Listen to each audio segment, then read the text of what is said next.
All right, thank you for your interest. And I got a bunch of requests as far as how to do this. Totally valid question. So I wanted to sort of break this down as many small, understandable videos as possible, and then I'll post them. If you want to watch them, you can share them or come back to them and reference them, whatnot. So this is all the shit you need to make bread. I'll kind of go in order chronologically of what you're going to be using and touching, but I'll go over each individual piece for whatever it is you may want to do. So you're going to need bread flour. Get bread flour. Don't use like gold medal AP flour. That's okay to feed the starter. It's not okay to bake with the starter because you want a flour that has a high protein count. When I say high protein count, it's only 1 or 2% more than your typical gold medal, but it's more the gluten and how all that stuff is more. It relaxes more and it provides a better end result as far as the crumb in your bread. This is wheat bread.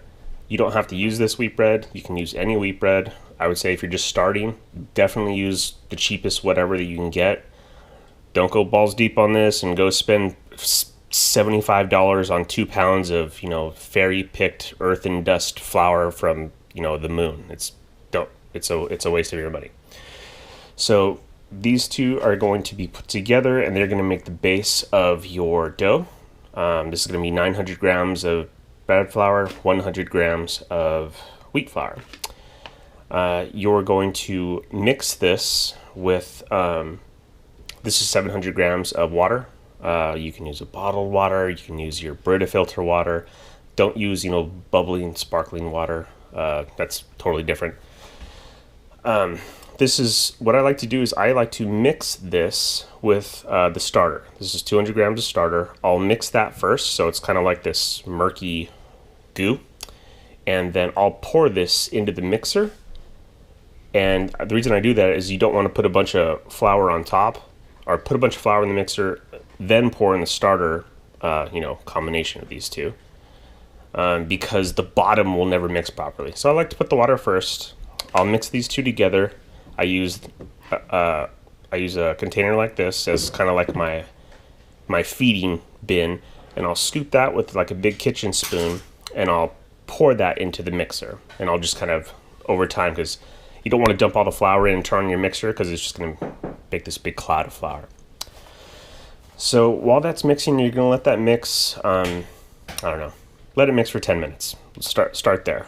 Probably an even better thing you could do is only put half of this flour mixture into this mixture when you're mixing.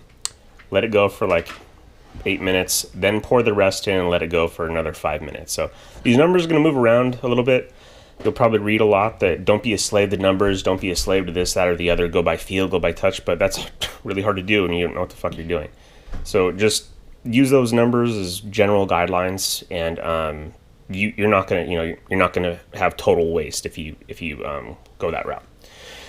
After about 10, 15 minutes, whatever, you're gonna let it rest inside your mixer. If you don't have a mixer, that's fine. You can just mix it by hand, and I just use like a plastic bag, and I'll cover the mixer.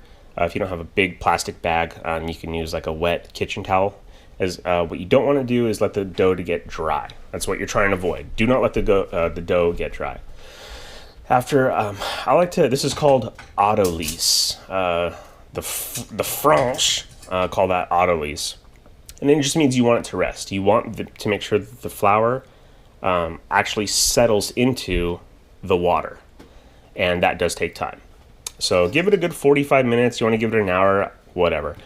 After that, you're going to take 20 grams of salt. This is kosher salt. Don't use table salt. You can use sea salt if you want to be bougie. And then in books, this will typically say they want you to mix this with like 70 grams of water just to sort of wetten the dough again. In my personal opinion, you could throw the salt in and you're fine. I've even thrown the salt in at the end of the 15 minutes and then let autolyse run its course, and it's been fine. For now, just so you kind of get used to what you're doing, I would just stick to the same sort of pattern as in mix, Autolyse, salt, mix. So that's what we're picking up here is salt. You can add the 50-70 grams of water if you want. If not, don't worry about it. Toss this in, mix it by hand for another 2-3 minutes, or let your mixer go for another 3 minutes, whatever. Let it autolyse again for like 30-40 minutes. What I've learned is this bread baking process is not fast, so there's no point in trying to make it go fast.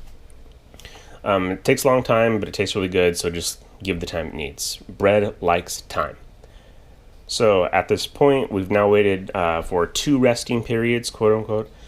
It's been covered this whole time, and then when you finally get ready to start to allow the initial proofing, you're going to take that dough, and you can do, well, hypothetically, what I use is this container here, and I've been using this for years, and try not to make a big deal about what it is you use. I've got a little toy in here. I use one of these. If you make a lot of bread, you can use this plastic one under here, this one right here. It's Rubbermaid.